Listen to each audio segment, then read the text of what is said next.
Welcome to all of you in the United States and around the world. I'm Fareed Zakaria. This is a special edition of GPS, the global public square, coming to you today from St. Petersburg, Russia. I traveled here to have a conversation with Vladimir Putin, the president of Russia, and some other world leaders. He is one of the world's most talked about figures, seen as a foe by many in the West, but admired by many others in his homeland. And there was lots to talk to him about, from the chilly state of US-Russian relations to what he can do to put an end to the Syrian crisis. I'll also get his take on the 2016 presidential race in America, his answers to allegations of widespread doping by Russian athletes, and much more.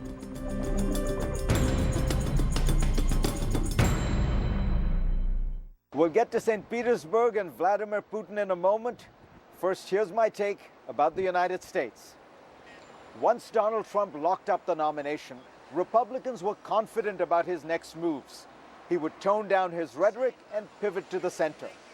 RNC Chairman Reince Priebus said Donald Trump understands that this is not a primary season anymore. Trump himself promised only last month, "I'm going to be so presidential that you people will be so bored." So much for getting bored.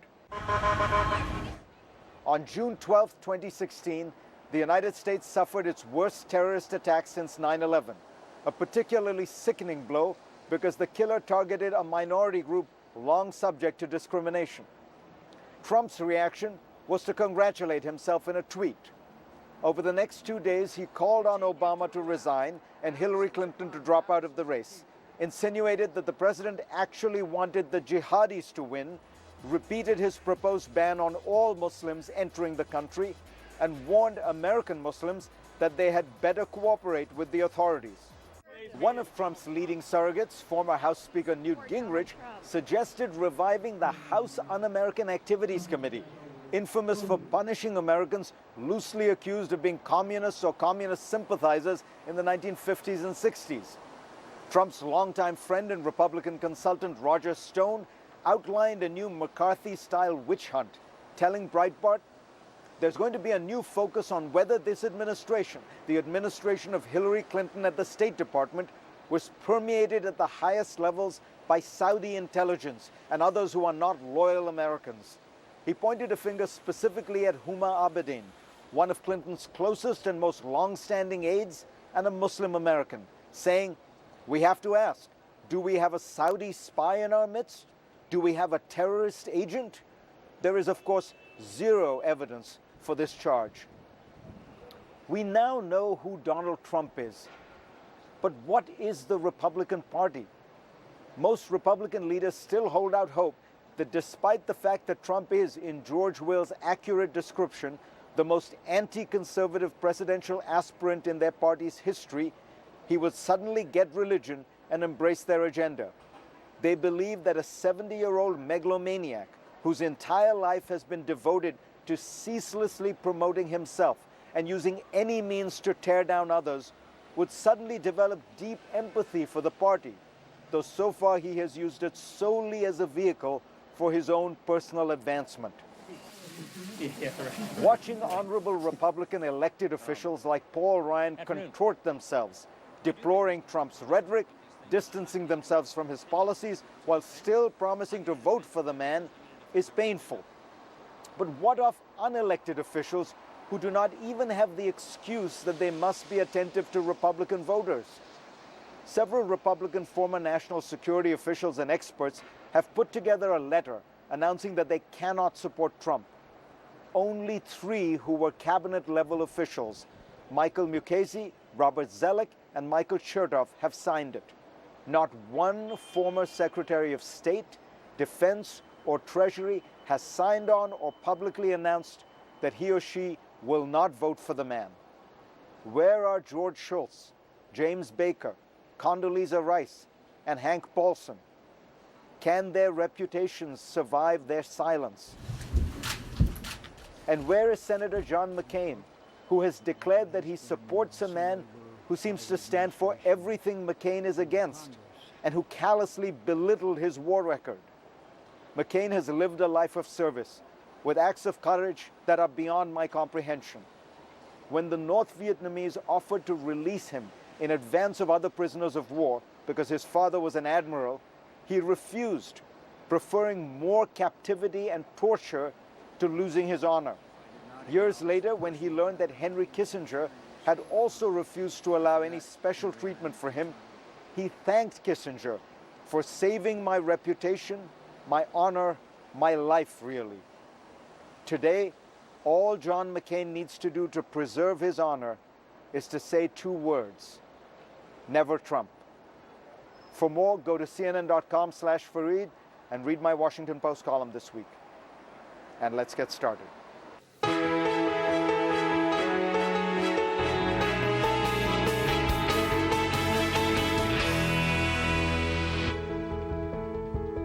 St. Petersburg is almost as far north as Anchorage, Alaska. Combine that with the fact that it's just before the summer solstice, and you get days that almost never end. Today we'll have about 19 hours of daylight and just 5 hours of night. Perhaps that's why Russia sets its big annual economic conference here now. It's called the St. Petersburg International Economic Forum, and the star of the show is Vladimir Putin. I was invited to moderate the plenary session of the conference. We'll begin the conversation with President Putin on U.S.-Russian relations at a time when many believe the two are in a new Cold War. Also joining me and President Putin on stage were Italian Prime Minister Matteo Renzi and the President of Kazakhstan, Nursultan Nazarbayev. President Putin, let me ask you a very simple question. Since 2014, you have had European Union sanctions and US sanctions against Russia. NATO has announced just this week that it is going to build up forces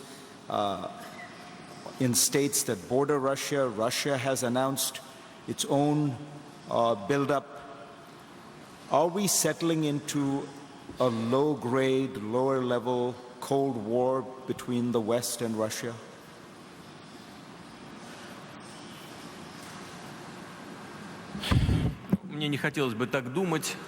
I wouldn't want to think that we are going down to some sort of a Cold War, and I'm sure no one is interested in that. For sure, we are not the ones who would want that. There is no need in that. And most importantly, the logic behind the development of international relations, no matter how dramatic it may seem, it is not the logic of global confrontation.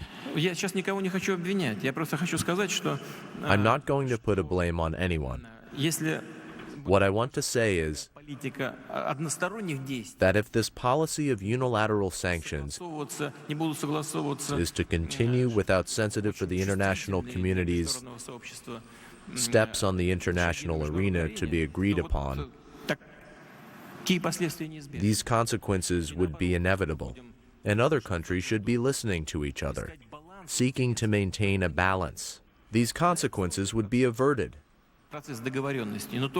Yes, indeed, the process of negotiations is very difficult, but that is the only way towards mutually acceptable solutions. I believe that if we manage to come to that level of cooperation, what would even think and talk about the Cold War times? After the Arab Spring, they're approaching our borders. Why should they have supported the coup d'etat in Ukraine? I mentioned that on many occasions. The internal political situation is quite difficult there, and the opposition that is in power right now could have come to power as a result of democratic reforms and elections. And that's it. And we will have to work with them in the same way as we worked with the power that they thought is going in the power at the time of Yanukovych. Instead, they took the way of civil war, victims, scaring the Russian-speaking population in the southeast of Ukraine and Crimea. So what's the... And after we were forced to make measures to protect certain groups of the population, this scaremongering and warmongering continued. Probably all of it was aimed to gain grounds behind the existence of NATO. What they need is an external enemy. Otherwise, no one would think why this organization is needed. There is no more Warsaw Pact, neither the USSR. Why would they need it? If we stick to this very logic, the scaremongering, that's probably the way to a Cold War. Our logic is of a different aim at finding compromises and negotiations and cooperation. Next on GPS, much more with Russia's President Vladimir Putin. You made some comments about the American Republican presumptive nominee Donald Trump.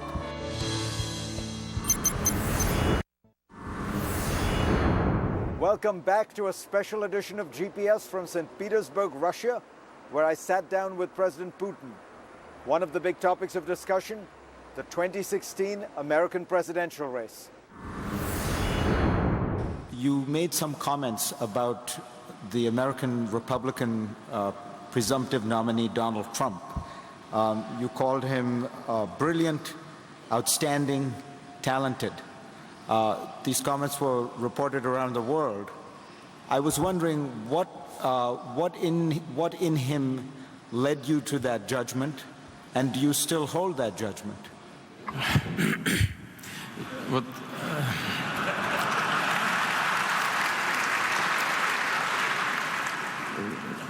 Вы известный человек в нашей стране, вот вы лично. You personally are very famous in our country. You are not only famous as a journalist in one of the biggest TV stations,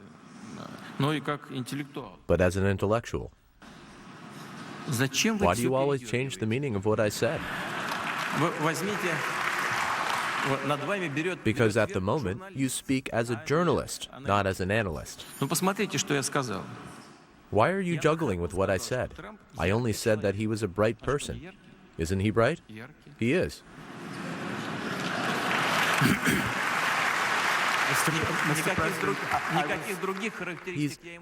I did not say anything else about him. But there's one thing that I paid attention to, and that I definitely welcome, is that Mr. Trump said he's ready to restore full-fledged Russian-American relations.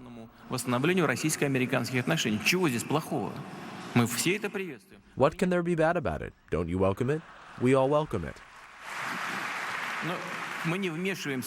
But we never interfere into the internal political processes of other countries, especially those in the United States. We are ready to work with any president that the American people will vote for. Actually, they always teach others how to live. But do you think that the elections are democratic in the United States? Do you think that they are organized democratically?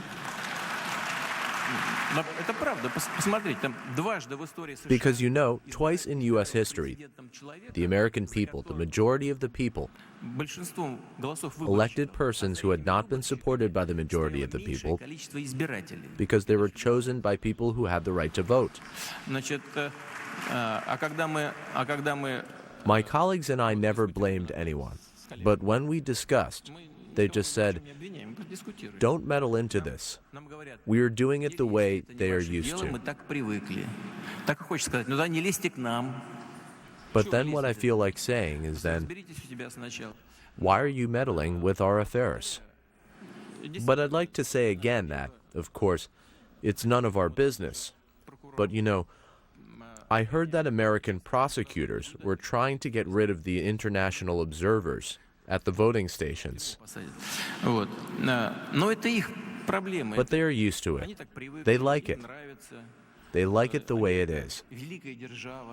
The U.S. is a great power. At the moment, it is probably the only superpower, and we accept this fact. We want to work with the U.S., and we are ready to do that. And no matter how these elections are held eventually, they will be held, there will be a new head of state elected. They will have broad authority. I know that there are complex economic and political processes in the United States. At the moment, the world needs a country as strong as the U.S. is. And we do need the U.S. too. But what we do not need of them is to interfere with our affairs all the time, to instruct us how to live, to prevent Europe from building relations with us. You know, the sanctions that you've mentioned is the U.S. touched by the sanctions? No, they have not suffered. They have not suffered from the sanctions in any way. It is Europe that has been affected by the sanctions, and Russia has been affected as well. But for the U.S., no, there has been no effect. But the Americans persuade their partners to continue the sanctions. Why? Maybe Matteo can explain to us why they have to continue suffering from the sanctions. And the Americans try to persuade them to endure the sanctions for some more time. Why? Matteo is a wonderful speaker. He spoke so persuasively and sincerely. Italy can be proud of such a prime minister, because he spoke so beautifully today. You know, they're not praising anyone. It's none of our business. You know, as the Germans say, it's not our beer to meddle with it. Because, you know, when the U.S. elects a president, we are going to work with anyone, whoever that is, because the American people trust this person. But we hope that this will be a person who will strive for developing relations with our country and creating a secure world, a more secure world. Just to be clear, Mr. President, the word brilliant was in the Interfax translation. I realize that other translations might say it's bright, but I use the official Interfax translation. But let me ask you about another person you have dealt with a great deal. Mr. Trump, you've never met. Hillary Clinton was Secretary of State. In your very long question and answers with the Russian people, you made a joke about when somebody asked you about her, you said, I think that the Russian idiom is the husband and wife is the same devil. And what it means in the English version is it's two sides of the same coin. What did you mean by that? And what do you think, how did she do as Secretary of State? You dealt with her extensively. Well, you know, I probably just said that hot-headedly. Probably I was just impulsive when I said that about her, you know. I did not work with Hillary that much. You know, Mr. Lavrov was our foreign minister back then. That was him who worked with her. I'd like to say that I worked a lot with the American president back then. And I can say that we shared very good relations. And I'm even grateful to him for the signs of attention and respect to me personally, and to Russia when I started my term as the president of the Russian Federation.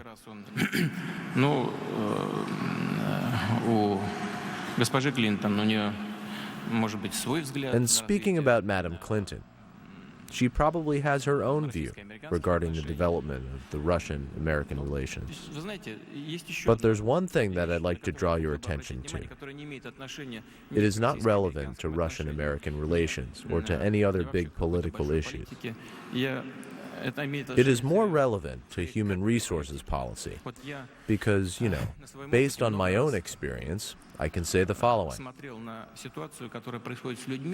I've seen many people change after they were appointed at some office.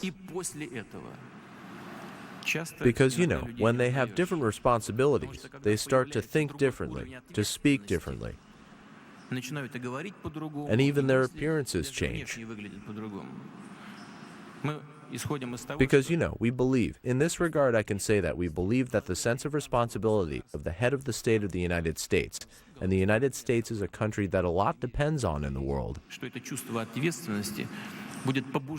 We hope that this sense of responsibility will encourage the future American president to work together for a more secure world, to work constructively.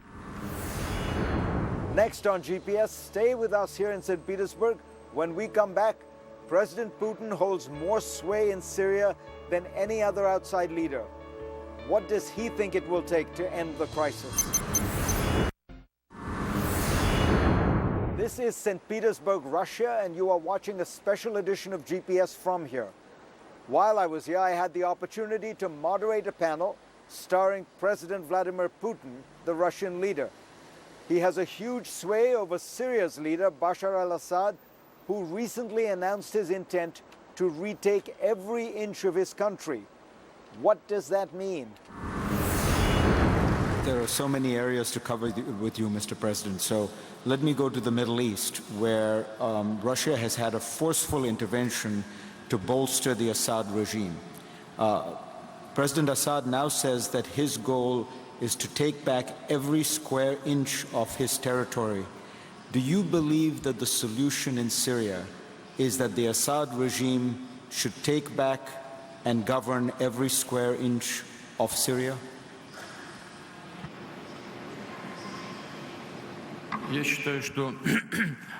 I believe that today, the problem in Syria boils down to the fight against terrorism. But it's not all of it. At the core of this conflict, there are contradictions inside the Syrian society. And President Assad is aware of that. And the question is not about gaining control over various territories, although it is very important. The question is to ensure trust on sides of all the society, confidence on the side of various parts of the society to each other. And based on this confidence and trust, to shape an efficient management, an administration that would be trusted by the whole population of the country. And there is no other way but the way of political negotiations. We have been calling upon that on many occasions. President Assad keeps mentioning it as well. He is committed to this process. What is to be done? We need to be actively involved in the process for development of the new constitution and based on reach new elections, provincial elections, and parliamentary elections ought to be organized. When President Assad visited Moscow, we talked about that, and he agreed to that. And I would agree to the proposal put forth by our partners, including the American partners, according to which, maybe I'm saying something I'm not supposed to say, but I believe it is a well-known fact in the region. It is a well-known fact for the negotiators representing the opposition and the government. I'm referring to this American proposal, which is quite acceptable. We should think about the ways to incorporate the representative of the opposition into the existing power models, including the government. We should think about the authorities of this government. But again, we don't need to outreach ourselves. We should be guided by the current reality. We shouldn't be striving to set forth goals that cannot be achieved. When partners say that Assad should go tomorrow, and after that they say it's not going to be tomorrow, but at the same time they insist on restructuring of the authorities, which would actually imply his going, it's not the way to go. We need to go step by step with the participation of all the sides. Next on GPS, Vladimir Putin's response to charges that Russia's athletes have been engaged in doping on a massive scale. And we are back. This is a special edition of Fareed Zakaria GPS, coming to you today from the beautiful city of St. Petersburg, Russia, where I had the opportunity this week to sit down on stage with President Putin. Now more of our conversation. President Putin, let me finally ask you one question about news reports about Russian athletes. There are now two major investigations that have shown that Russian athletes have engaged in doping on a massive scale and that there has been a systematic evasion and doctoring of testing and lab samples. And I was just wondering what your reaction to these reports is.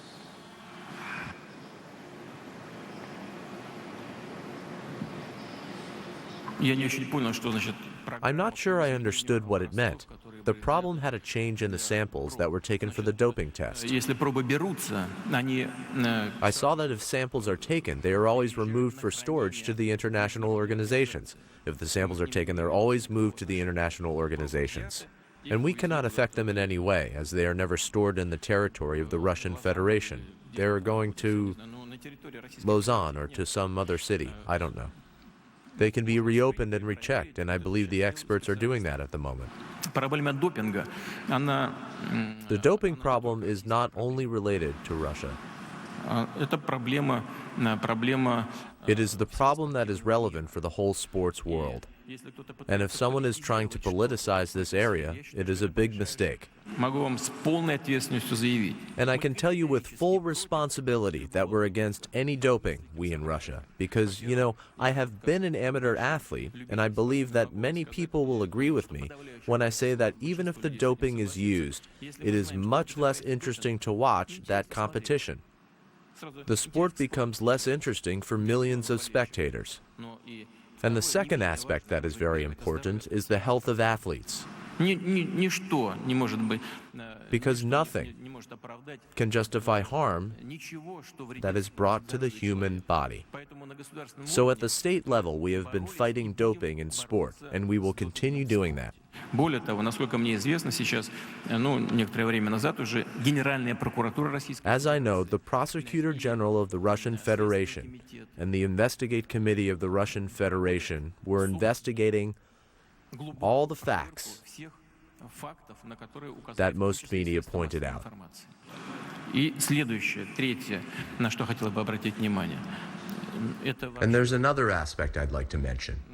You know, there is such a concept in law. There's only a concept of only individual responsibility. There is no concept of collective responsibility for athletes. There can be no collective responsibility for all athletes of a country, for example, because there are certain physical bodies that used performance-enhancing drugs.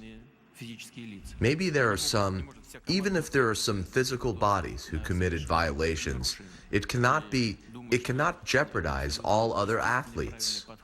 Подход правоохранительных органов должен быть одинаков. The law enforcement agencies have to treat all the violators in the same way. Эту работу и в борьбе с допингом, и в борьбе за... This is our position. We are going to work in this way in our fighting against stimulants and dopings, and we are going to work with the fans associations.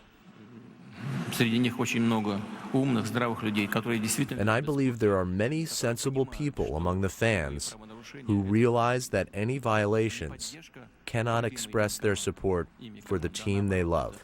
Any violations only jeopardize the teams they support. But I realize that we still have a lot to do in this area. Что совершенно точно, я хочу это подчеркнуть. But let me emphasize that we have never supported any violations in sports. We have never supported that at the state level, and we will never support this. We will never support any dopings or any other violations in this area, and we are going to cooperate with all of the international organizations in this regard. Coming up next from here in St. Petersburg, I will ask Italian Prime Minister Matteo Renzi about the very real risk of a Brexit. How bad would it be for Europe? Is there a way back? Welcome back to a special edition of GPS coming to you today from St. Petersburg, Russia, where I sat down on Friday with not only President Putin, but also the Prime Minister of Italy, Matteo Renzi, and the President of Kazakhstan, Nursultan Nazarbayev. Listen in. Prime Minister Renzi, there is a view that if Britain were to leave Europe, the European Union, that it would be possible to renegotiate terms and maybe over 2 to 3 years come up with a new way in which Britain can be part of the European Union. Do you believe that's possible, or do you believe that if Brexit happens, Britain is once and for all out of Europe? Molto sinteticamente. Well, to be brief, if UK should exit Europe, it's forever. It would be forever. It's not that there is a match and then a match when it's a guest match. No, if it should happen in short-term prospect, it will be a problem that will affect everybody in Europe. But in mid-term, that would be first and foremost a major problem for the Brits, not for the Europeans. The ones who take the most risk are the British citizens, British consumers, British pensioners. It's not citizens of United Europe, although probably at initial stages, I suppose it would be that we shall see a very serious financial tension. Secondly, I still think that victory will stay with those who want to stay with Europe and stay in Europe. For this reason, I believe that the Brits are much wiser than what is presented to us through surveys and polls. Thirdly, no matter what is the outcome of the referendum, on the 25th of March of 2017, Europe will be 70. She's a young girl, a young lady at 70, at 60. But what it needs, or what she needs, is to fully change her outlook upon herself. Even if at the Brexit referendum, even if those who champion for Britain staying in Europe should stay there. And it's not that if you're a Euroscepticist, that will bring an end to Europe. No, on the 25th of March of 2017, when we shall celebrate 60 years of those documents that started the EU, that will take place in Rome. We saw the first signing of those accords. We should imagine a new Europe. That Europe that is based on austerity, it no longer works. Europe that should put as a focus of her attention human capital, values, technological innovation. This is the only Europe that can exist. Otherwise, it will be doomed to an end. I'm a European that holds an Italian passport, and I think it's fundamentally important that Europe should find the energy in its say, and not only chase the current events and trends, whatever it be. In 2017, Europe should start again, otherwise it will see its end. President Nazarbayev, if I may ask you a question. The United States is getting ready to ask itself, is America ready for a woman president? And I noticed that you have appointed a deputy prime minister who is a woman, and I'm wondering, at some point, do you think Kazakhstan will be ready for a female president? I thought that President Putin has already answered all the questions. And he's now pleased. Why do you think that Kazakhstan cannot have a woman president? It may well be. Kazakhstan also, 51% of our population in Kazakhstan are women. Gender policy is developing normally. 30% of deputies of national parliament are women. Our government has ministers, several ministers, female ministers, so it is quite possible, especially given that there are some ladies who are well prepared for that.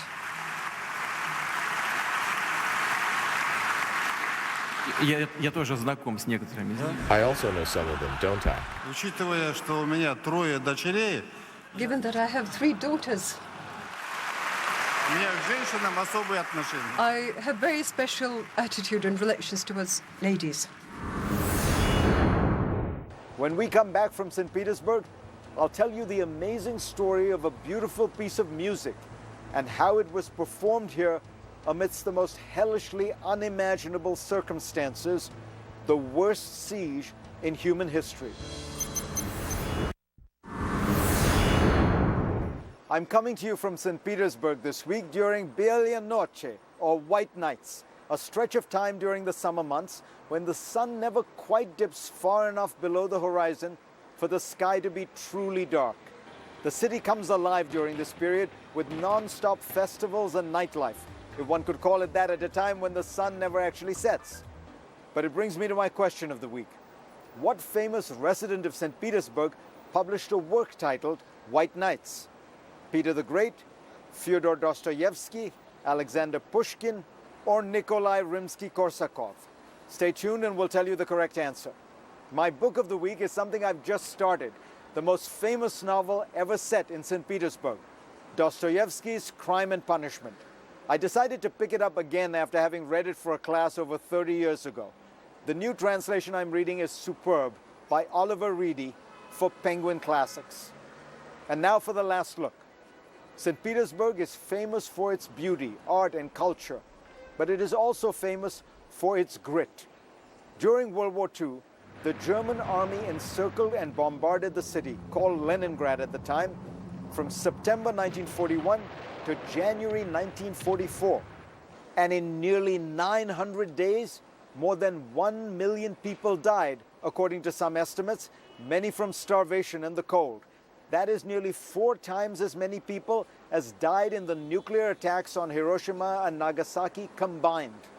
The people of Leningrad resisted the Nazi attack in many ways, even showing their defiance in a manner that embodied the city's rich cultural traditions, using music. Dmitri Shostakovich is in the pantheon of the world's greatest composers. And when the siege began, he was living in Leningrad. Everybody, even the world's finest artists, had to play a part in the war effort. Shostakovich himself volunteered to be in the fire brigade at the Leningrad Conservatory. The New Yorker's Alex Ross. So he wanted to throw himself into the war effort as everyone else did. But fighting fires wasn't enough for him. He set out to write an ode to the people of Leningrad and their struggle against the Germans in the form of a symphony. He actually composed a good part of it during the siege, with bombs falling, with sort of the endless noise of cannon and gunfire.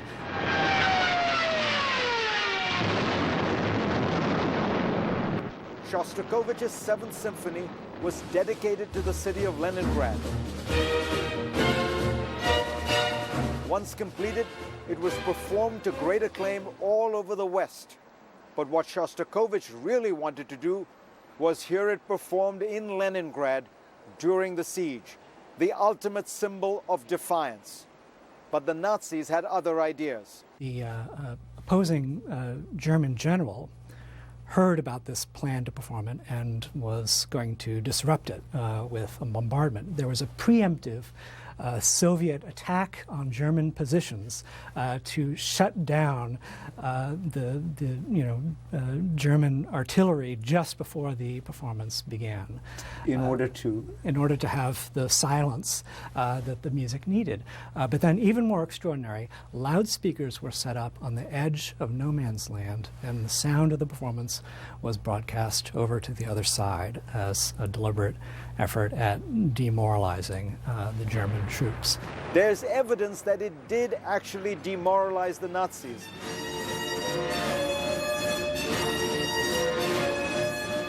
And despite the staggering human cost, while the siege lasted for another 500 days, Leningrad never fell. The symphony will forever be a symbol of the struggle of the Second World War, of the defiance of the city, and of the power of an artist to speak for the entire people and to speak to them in a way that is absolutely direct in impact, that has this emotion that can never be shook off, that remains as strong today as it was in 1941 and 42.